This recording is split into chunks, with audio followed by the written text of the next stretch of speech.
আচ্ছা, রোজা থাকা অবস্থায় আমরা তো অনেক সময় রান্না করতে গিয়ে তরকারির লবণ চেখে ফেলি, সেক্ষেত্রে কি আমার রোজা ভেঙে যাবে? না, রোজা রাখা অবস্থায় যদি আপনার তরকারিতে লবণ ঠিকমতো পড়লো কি না সেটা যদি আপনি চেক করতে চান তাহলে আপনার রোজা ভাঙবে না। তবে এখানে কয়েকটি বিষয় লক্ষণীয়। সেটা হচ্ছে যদি আপনার কাছে মনে হয় যে আমি তরকারিতে যতটুকু লবণ দিচ্ছি এই লবণটা পরিমাপ মতো আমি নিয়মিত একটা অভ্যাসের মধ্যে চলে এসেছি, তাহলে রোজা রেখে তরকারির লবণ না চেক করা হচ্ছে উত্তম।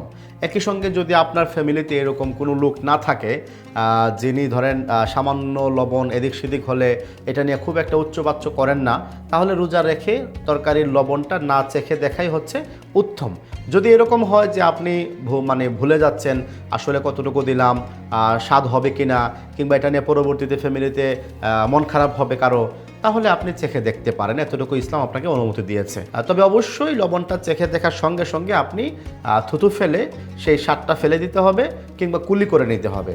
যদি এই স্বাদ চাকতে গিয়ে আপনি আবার এটা পুরা স্বাদ ভেতরে নিয়ে নেন তাহলে কিন্তু আপনার রোজা ভেঙে যাবে, রোজা ঠিক থাকবে না।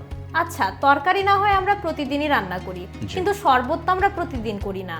এখন যেহেতু শরবত তৈরি করতে হয় রোজার মধ্যে, তো আমি যদি লেবুটা আমার ঠিক আছে কিনা, চিনিটা আমার ঠিক আছে কিনা সেটি দেখতে চাই, সেক্ষেত্রে আমি কি করতে পারি?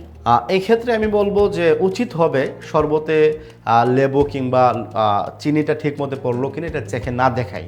কারণ এটা এরকম কোনো প্রয়োজনীয় বা গুরুত্বপূর্ণ বিষয় না যে একটু লবণ কিংবা একটু চিনি কিংবা একটু লেবু বেশি হয়ে গেলে এটা নিয়ে খুব চিল্লাফাল্লা হবে, এরকম আমার মনে হয় কারো বাসায় হওয়ার কথা না।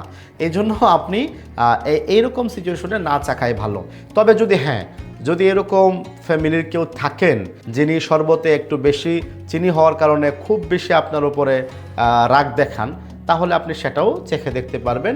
এবং একই কথা বলবো, লবণ যেরকম চেখে দেখার সময় শুধুমাত্র ঠোঁটে লাগিয়ে বা জিহ্বায় লাগিয়ে ফেলে দিতে হয়, আপনি শরবতের বিষয়টাও ফেলে দিতে হবে।